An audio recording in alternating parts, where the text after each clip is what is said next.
All right, welcome into UPod to Win the Game. I am Charles Robinson here today with Charles McDonald, Owners Meetings Edition. I'm here in Phoenix. Charles, you are in New York, but we're going to have to talk about all the news that's coming out of here before we get to talking about some of these guys in the draft that you like. Very big, buzzy day in the NFL today. Lamar Jackson in what, I'll be honest, straight up probably the finest tactical move that I've seen him make thus far as Lamar Jackson, the agent. Waited for John Harbaugh's meeting with the media this morning to begin, and then tweeted out that he had wanted a trade on March 2nd and informed the team, I want to be traded on March 2nd, at which point John Harbaugh had to address, basically for the entirety of his meeting with the media, what exactly was going on with Lamar Jackson. So here we go. Now this is really, we thought it was fun before. Now it's really going to get fun because now I think it's where it starts to get pretty dicey between the two sides. How does it get dicey? Like I've been trying to figure out like what this really changes as far as like operating from here. Number one, it shifts Lamar to saying, okay, now I'm ready to take this public. Like I can go ahead and do this publicly with my social media. Number two, I think it's showing that Lamar can engage in a knife fight, like straight up, like the way an agent has to engage in a knife fight to get a contract for a player.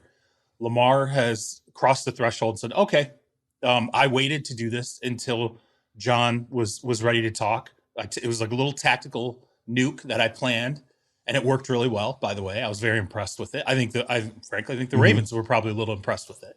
And I think number three, it prompted the Ravens to start to leak out some stuff, okay? That whenever agents sit down, as you and I both know, whenever they sit down with teams and they're trying to work out or try to negotiate a contract, the teams start to roll out issues that they have with a player. He does this, he doesn't do this, we don't like this about his game, size, whatever. So Chris Mortensen tweets, and I thought it was very interesting. Yeah. Chris Mortensen starts, he rolls out this idea of Lamar's nutrition, his sleep, and start some of these other little things that are starting to come out. And I will say this, for a while now, I have heard this idea of like Lamar's nutrition. Like, what is it? Like, is he have the best nutrition that he could possibly have? Like, is it ill at times? Like he's missed practice with, being sick, like things like that. And it's like, is his immune system where it needs to be? And is that because of maybe nutritionally the way he's approaching it? I know people are going to sit there and go, well, this sounds stupid. This is ridiculous. We're talking about a $200 million, $250 million contract, whatever. But I can tell you, and you and I know this, they'll nitpick everything to death to prove a point. Yeah. I mean, it's a lot of money. It makes sense if I was in a negotiation pattern where I'm dealing with millions, like hundreds of millions of dollars on the line, where you're trying to keep your job safe while also, dealing with just the financial health of your team and what's possible in future years. Hell yeah, I might play a little bit dirty to try and get across the finish line. But I just thought it was funny. I can't remember a time that I've heard or seen someone say the nutritional habits are what we're scared about here, except for offensive linemen who are a little bit overweight. I don't think I've ever heard that about a quarterback who is one of the most athletic to ever play the position. But I thought it was fun. It was fun to see from Lamar's side the gamesmanship, because I think from his side it's been a little bit messy over the past few weeks. But I thought that this was a strong move on his part to be like, hey, I asked for a trade, 3-4 weeks ago almost, because we're recording this on the 27th when the news came out. And I guess, this is his way of pushing some force into the Ravens. Like, hey, we need to get something done here. I think if the Ravens were being completely honest and above board here about his availability, which I don't want to say they're being dishonest, but right now, like, it was funny because Jory Epstein and I were talking about it this morning, and I was like, this is like a divorce where the two people involved are telling their mutual friends different stories, okay? And the one who wants out is like, I want a divorce. I want out. Like, it's irreparable. It's time to go. And the one that wants to keep it together is saying, well, maybe if we go to counseling, we can do this to fix it, and we can fix that, and we can fix this, and we can still make this work. Okay. And then you have the friends out there going, well, which is it? Like, is this headed for a divorce? Is this headed to be worked out or whatever? I think that's kind of what's going on right now. Lamar's saying, I want a divorce. I want out. This is irreparable. What's happened up to this point, I'm done with it. Okay. So it's time for me to bounce. And the Ravens are saying, no, he's still our quarterback. This is how we're approaching it. We love him. We love him. We love him. Blah, blah, blah. We're going to go through all that. And then I think there's subtext there. And I think the subtext is, particularly for the Ravens, it's, all right, well, if people are really serious about a trade, call us about 3 first-round picks, and maybe that's a conversation starter. You want to come and talk to us about Lamar? Let's talk about 3 first-round picks, because if you're going to try and sign him to a deal, and we're only getting 2 first-round picks out of it with this non-exclusive franchise tag, we're going to match that because we think he's worth more than 2 first-round picks. If you want to start a conversation at 3, quietly, we can do that, and we'll kind of see where that ultimately goes. But it's a non-starter for 2 first-round picks, which is why I think they thought non-exclusive, we'll let him go out there. We don't think he's going to get the deal, and at the very least, most teams know that for 2 first-round picks, we're going to sign almost any deal that a team rolls out there because he's not going to get the fully guaranteed $250 million deal. It just comes down to whether or not a team wants to call and offer 3 first-round picks. So let's look at Indianapolis, right? Indianapolis is sitting there at 4. Indianapolis could approach this 2 different ways. And this applies really to any team that says we're going to get our quarterback out of the draft. You go through your process, you go through your interviews, you bring them in, you get into about mid-April, right? And you should know by then we're settled on whether or not we got a guy that we want to draft to be our starting quarterback. If you don't have that, then you turn your attention to Baltimore and you go, okay, let's engage the Ravens. If we like Lamar Jackson, let's talk to them about the potential for bringing him aboard. Doesn't make a ton of sense because you're going to have to likely give up this year's first-round draft pick. What makes more sense is if you know you're not going to get your quarterback, you just go ahead and wait until after the draft because then it's picks in 24, 25, 26, which should be lower because you're going to have Lamar Jackson on your team, right? And you should have a better team, worse draft pick, right? So I think whether it's Indianapolis or anybody else, you just have to know by mid-April, do we have a quarterback in this draft that we want? Can we get him?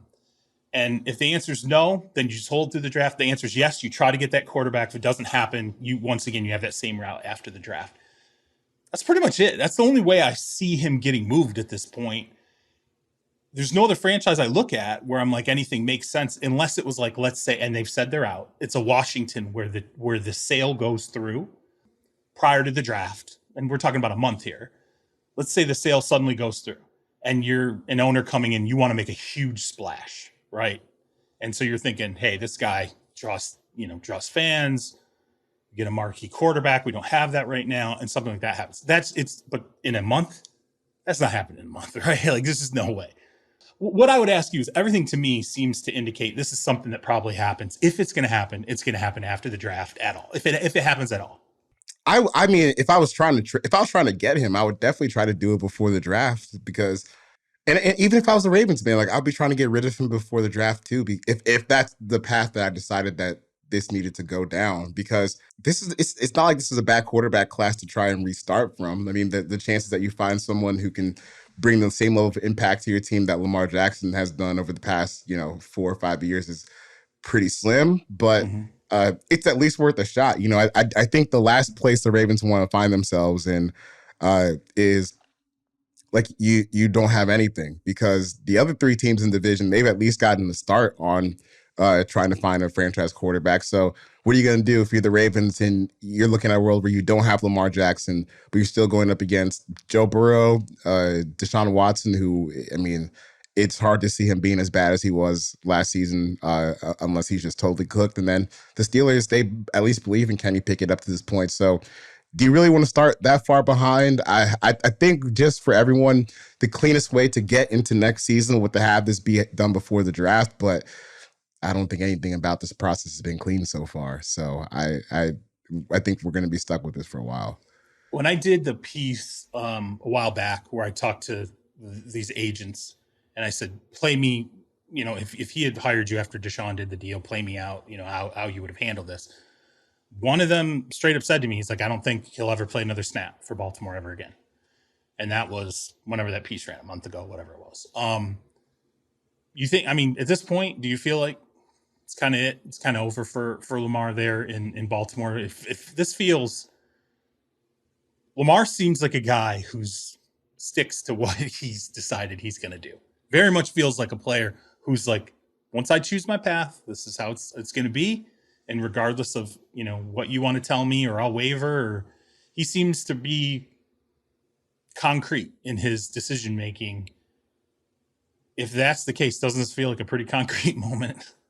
Yeah, I think that's probably the biggest change, where it's like, if he's come out and saying that he's requested a trade, I feel like the only way that this gets healed is just throwing him the money that he's been asking for, or something a lot closer to whatever these contract negotiations have been like. Because like, if you've drawn this line in the sand and you're Lamar Jackson, what do you look like coming to camp in August on, Jesus Christ, what's it called? The franchise tag, where you're getting paid, like $32-33 million. I don't really know if that's really worth the risk for him. And he would just look kind of crazy. Like, if I'm going to come back and play on this franchise tag after saying that I was going to ask for a trade, after saying, I want a fully guaranteed contract, well, then I have absolutely nothing. I have won nothing in this situation. So, I guess the biggest change here is the line in the sand has been drawn, but I feel like there's still a long way to go before we can get to a trade because of the franchise tag. Let's say he says, I'm not going to show, right? I'm going to go ahead and hold out, and I'm going to demand this trade. I'm going to keep, every time I open my mouth, I'm going to demand it. Now, let's say we get into July. It's time to sign the tag. Okay. Time to sign the tag, or time to basically not play in 2023? It depends on how like your personal finances are set up at the time, right? I would be inclined to just sit it out and say, really, you guys need me, man. Go back and play Tyler Huntley, or because if it's getting to the point where he has the option to not show up in August, I'm assuming they don't really have a big replacement behind him. Like, if you want to start Tyler Huntley for 17 games, go at it. They tagged him. If he's not signing the tag, he ain't playing in 2020. He's not playing in 2023. So, like, to me, I don't see any way logically, if you're Lamar Jackson, no matter how much pride is involved, you just walk away from 32 million plus in one season. Yeah. Because you'll never, ever make that back up. You could never do a deal that ever gets that money back for you. And as we've seen, and this will never leave my mind, Le'Veon Bell, I think, effectively destroyed his career by sitting out that year that he sat out. The guy was never the same again. Obviously he left Pittsburgh, which was probably the perfect franchise for him to continue playing for. It just completely altered the trajectory of his career. We're talking about a guy who potentially could have been a Hall of Fame player. If he kept on the same track he was on, and instead he turns into what is effectively a washout the remainder of his career, and then he ends up boxing, of all things. like we can't have this celebrity boxing stuff. Yeah, we don't want to see Lamar celebrity boxing. Let's not go too far. I gotta say, that's one of my guilty pleasures. I'm not sure how surprising that is to you. The celebrity boxing. I will watch anybody fight anybody at just about any point in time.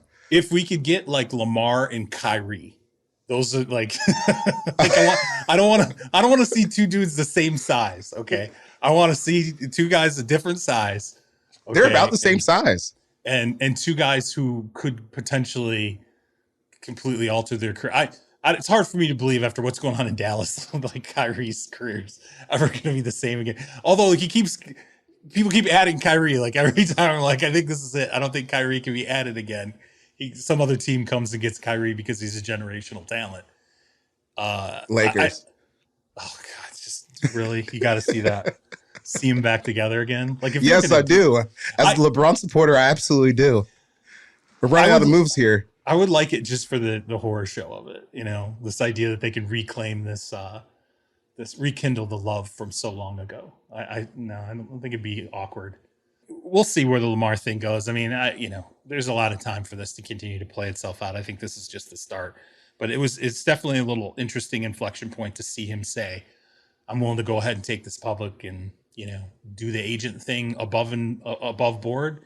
And it was funny because I was actually talking to somebody with the Ravens today, and I was like, this is the first time he's like stepped out and said, no, I'm gonna do the knife fight thing. I'm gonna fight you publicly. And he was like, no, actually, it's not. He's like, actually, this is the second time he's done it. So the first time he did it was when he tweeted out his injury information. And I was like, oh yeah, I forgot about that. Yeah, I was like, oh, that's true. And he goes, that also was a very aggressive move on his part. And I said, yes, but effective. So now we're twice. Maybe he's loosening up a little bit, and he's entering his Rosenhaus phase, or whatever you want to call. Who do we want to compare him? He should flex a little bit. The 26-year-old quarterback, like the second unanimous MVP in league history behind Tom Brady. Hell yeah.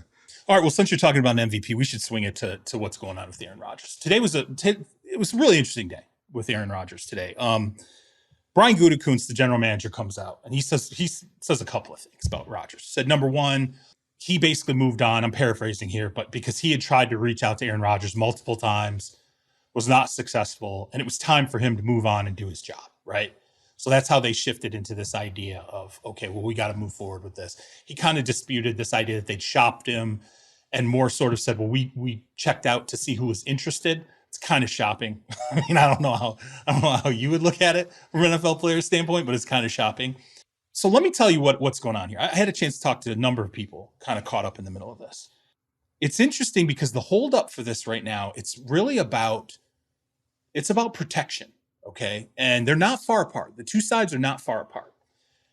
I think the Packers say yes right now, okay, if the Jets say, we're going to give you a first and a second. The Packers they're green lighted. They go, okay, let's do it, first and a second.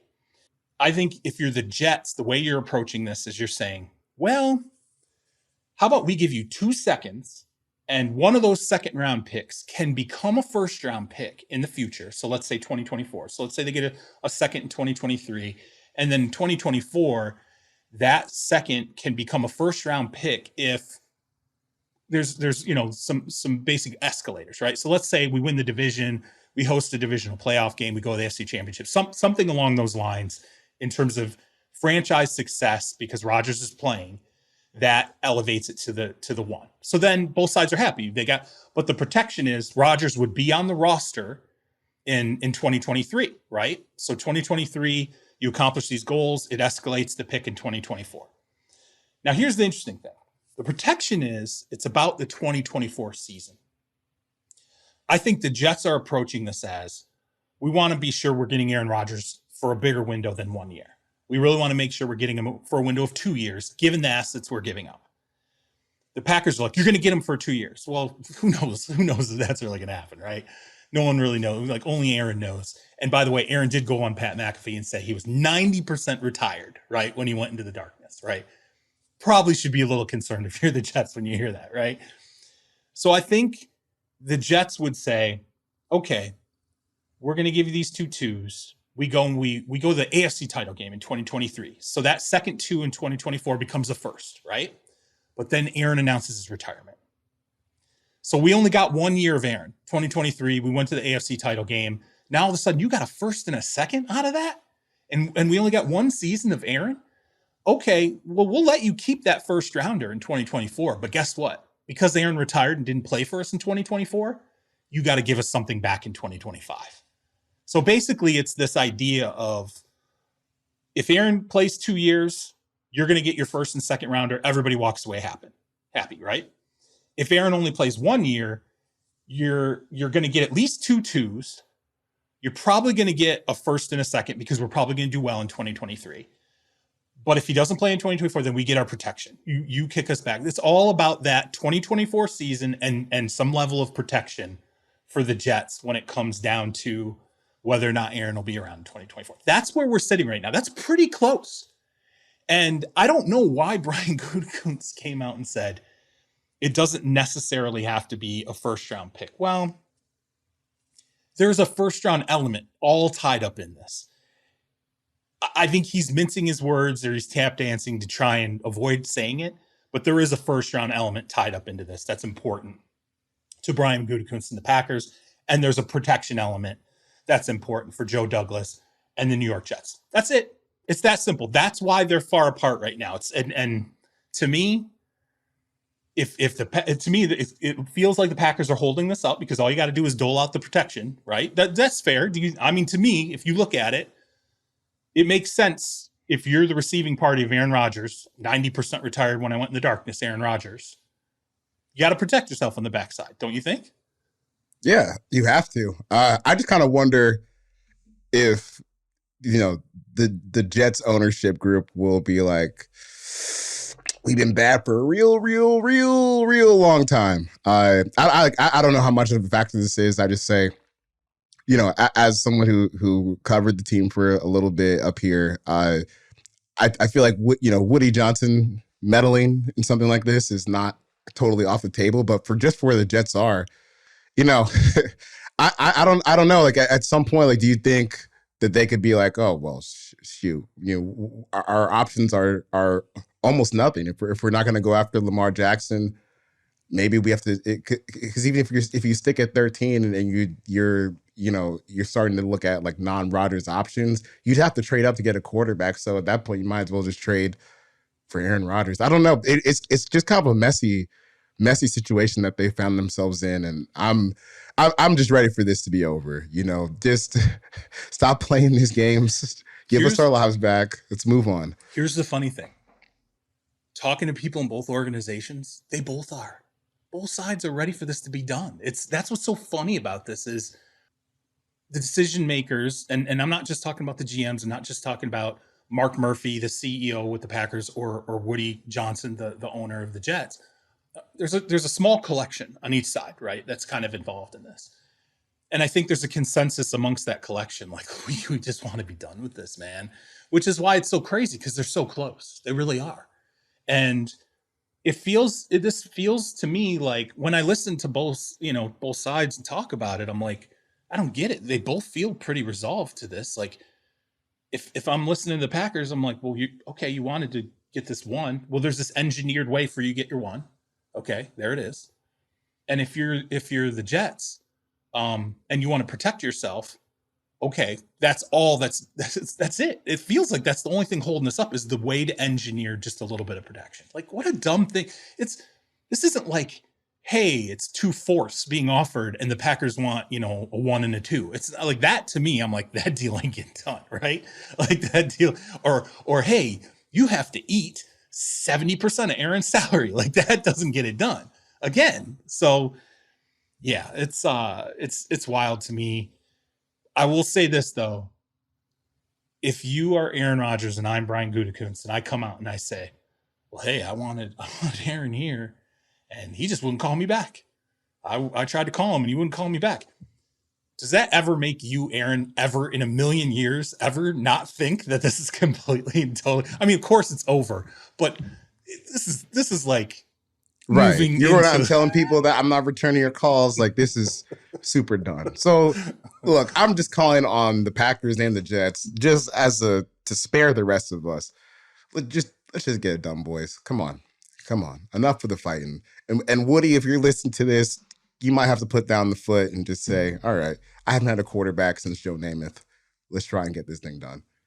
I think it's just as simple as, it's unfortunate that the Packers don't have an owner, because then Woody calls Packers owner and says, hey, look, just don't let me get my nuts caught in a vice in 2024. Okay. Cause like, hey, Packers, you guys don't know if Aaron's going to play in 2024. We sure don't know. We haven't known if Aaron's going to play for like the past 3 off seasons. Right. So of course, because we did this last year too. Yeah, and that was even before he was literally like, yeah, well, 90%. Right. And I'm like, if you're the Packers and you let him get on the McAfee show to make that statement, that's why you now have to engineer some protection, because you let him get to the public and say something. Right. That's never good. All right. Well, there you go. So everyone, I'm telling you right now, you're dialed in now, okay? We dialed in. What did we do, C-Mac? We dialed everybody in on Rodgers before he came out and told us why. Whatever happened, we dialed him. Now, here it is, Monday, March 27th. We dialed in again. This is exactly what's going on. This is the chasm. I think it's going to get bridged. I think it's going to be done. Please listen. Prepare for this. You're there. That's it. You're up to date. Okay. Yep. Aaron, come on. I need this trade to be done so I can go up there for, the introductory press conference before it starts chipping into my real warm weather days, because I don't want to be in Florham Park when it's like 80 degrees and breezy outside. I'd rather be at a rooftop bar. So let's do this while the weather still stinks. Come on. Seriously. Let's get this done. All right. Well, look, before we get to the next segment where we're going to talk to you about 5 of your favorite players in the draft, let's throw it to our ad partners and we'll come back to that on the other side.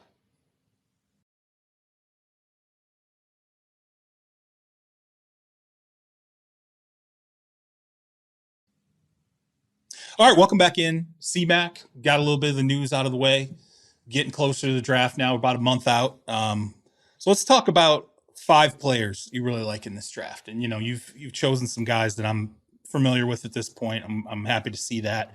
But if you want to kick it off, look, everyone, I'm fascinated by this one. Bryce Young, Alabama quarterback, who Nick Saban continues. Like every time I hear Nick Saban open up his mouth, it's not long before he says Drew Brees. And if he's right on this one, and everyone's sitting there like the size, the weight, can he play in the 200s? Is he going to be a guy who plays at 194, whatever? It'll be remarkable to me if people doubt this guy and he ends up being as prolific as Brees.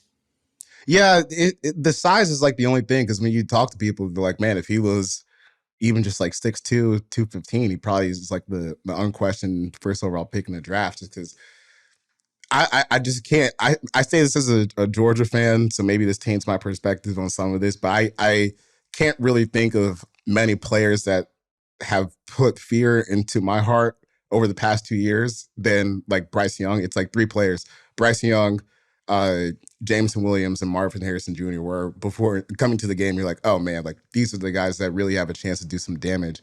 And when you watch Bryce play, man, he plays like someone who should be drafted in the top 3. I think like the arm talent, there's no really reason to be afraid of that.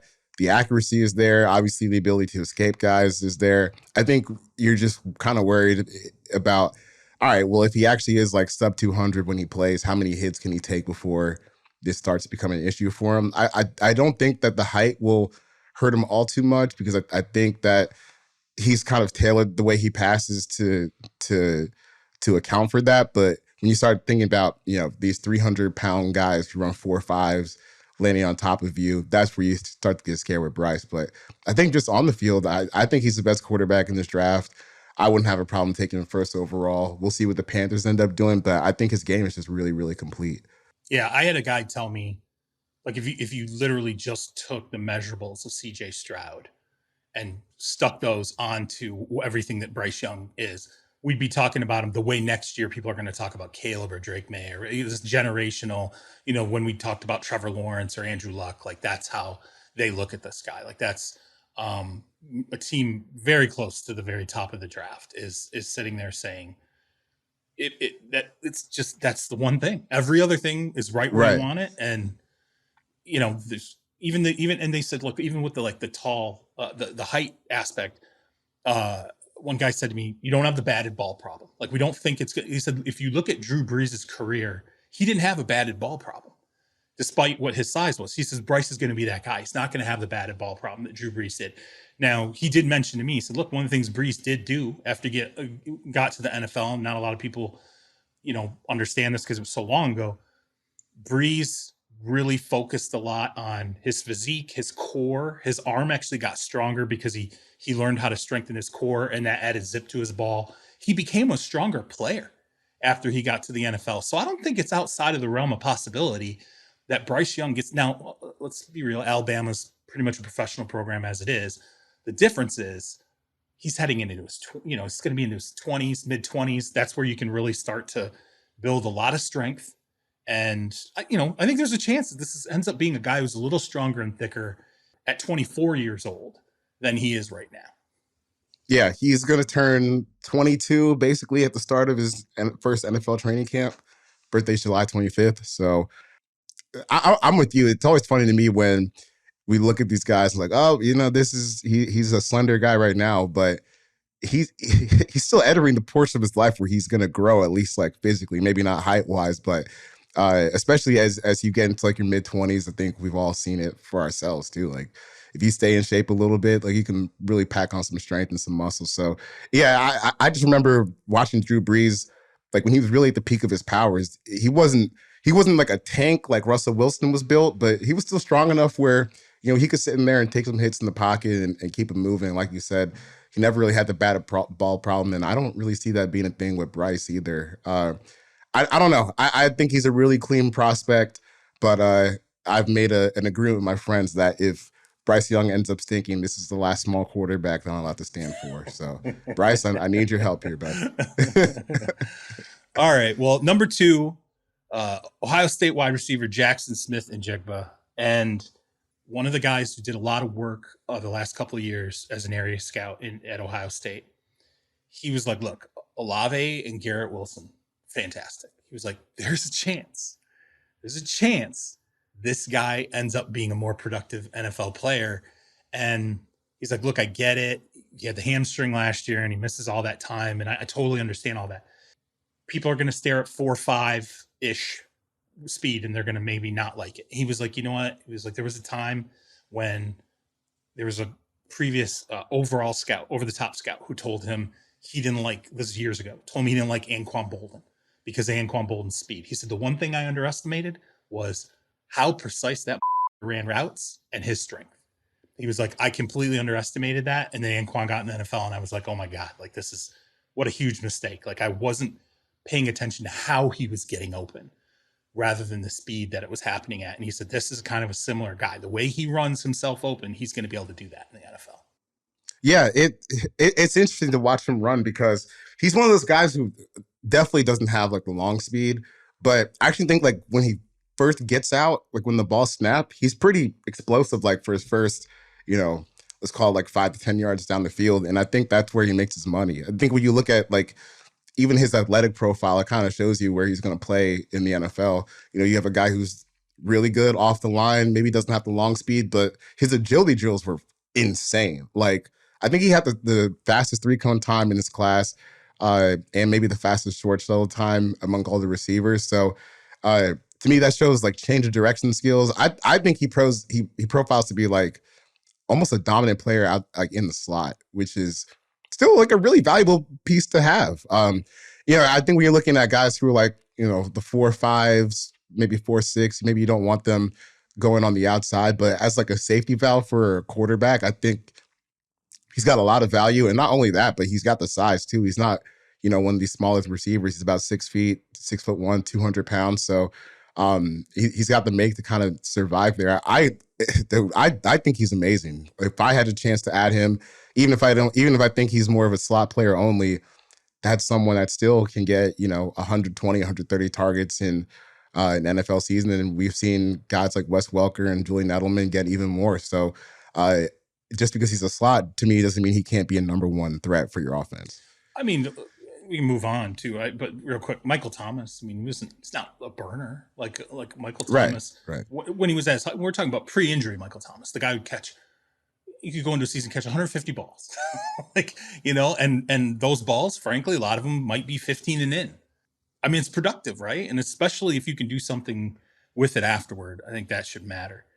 Number 3, edge defender Tyree Wilson, Texas Tech, length 6'6", 275. I mean, those long guys on the end, so many of those guys in the NFL now, and it's just keep them coming, man. Make it an assembly line at this point. Yeah, he's one of the guys that like I would build in like Madden just from a physical profile standpoint.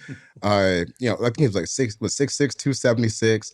But what really sets him apart is it's the ability to just like turn the corner on a dime. Like there aren't many guys that size that can move like that.